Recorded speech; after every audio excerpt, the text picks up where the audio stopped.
వైశాఖ పురాణం 8వ అధ్యాయం. పూర్వము రేవానదీ తీరమున మా తండ్రి గారు మృతినంది పిశాచ రూపమును పొందెను. ఆకలి దప్పికల వలన బాధపడుచు తన మాంసమునే తను తినుచు శుష్కించిన శరీరముతో నీడలేని బూరుగు చెట్టు వద్ద నివసించుచుండెను.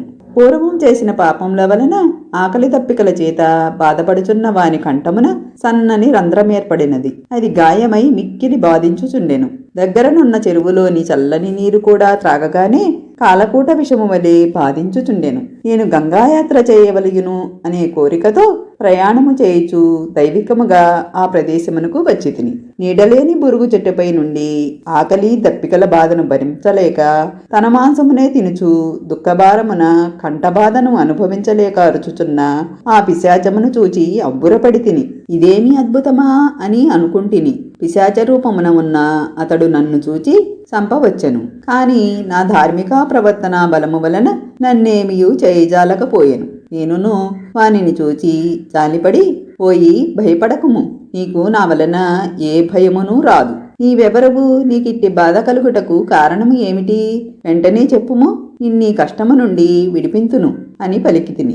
నేను అతని పుత్రుడను అని అతడు గుర్తింపలేదు. నేనును నా తండ్రి అని గుర్తింపలేకపోతిని. అప్పుడు ఆ పిశాచ రూపమున ఉన్న అతడు ఇట్లు పలికెను. నేను భూవరమను పట్టణమున వసించు మైత్రుడను వాడను. సంకృతి గోత్రము వాడను. అన్ని విద్యలను నేర్చిన వాడను. అన్ని తీర్థముల యందు స్నానము చేసిన వాడను. సర్వదేవతలను సేవించిన వాడను. కాని నేను వైశాఖ మాసమున కూడా అన్నదానం ఎవరికినీ చేయలేదు.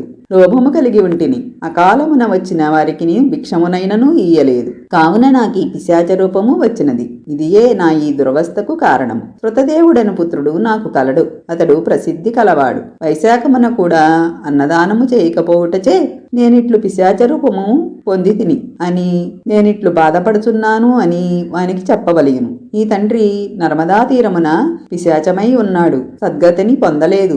బూరుగు చెట్టుపై ఉన్నాడు. తన మాంసమును తానే తినుచు బాధపడుచున్నాడు అని చెప్పుము. వైశాఖ మాసమున వ్రతమును పాటించుచు నాకు జలతర్పణము ఇచ్చి సద్బ్రాహ్మణునకు అన్నదానము చేసినచో నేను ఈ బాధల నుండి విడిపోయి శ్రీ మహావిష్ణు సాన్నిధ్యమును పొందుదును. కావున ఆ విధముగా చేయమని వానికి చెప్పుము. నా యందు దయ ఉంచి నాకీ సాయమును చేయుము. నీకు సర్వశుభములు కలుగును అని చెప్పుము అని ఆ పిశాచము పలికెను. నేను నా తండ్రిని గుర్తించి వాని పాదములకు నమస్కరించి దుఃఖపీడితుడనై చిరకాలముంటిని. నన్ను నేను నిందించుకుంటుని, కన్నీరు విడుచుచుంటిని. తండ్రి, నేనే శృతదేవుడను, దైవికముగా ఇచ్చటకు వచ్చిన వాడను. తండ్రి, ఎన్ని కర్మలను చేసినను పితృదేవతలకు సద్గతిని కలిగింపనిచో ఆ కర్మలు వ్యర్థములు, నిరర్ధకములు. నీకీ బాధ నుండి విముక్తి కలుగుటకు నేనేమి చేయవలయనో చెప్పు అని ప్రార్థించితిని. అప్పుడు నా తండ్రియు నన్ను గుర్తించి మరింత దుఃఖించెను. కొంతసేపటికి బోరడిల్లి మనసు కుదుటపరుచుకొని ఇట్లనెను. నాయన, నీవు తలచిన యాత్రలను పూర్తి చేసుకుని ఇంటికి పొమ్ము. సూర్యుడు మేషరాశి యందుండగా వైశాఖ పూజను చేసి అన్నమును శ్రీ మహావిష్ణువునకు నివేదించి ఉత్తమ బ్రాహ్మణునకు దానమిమ్ము.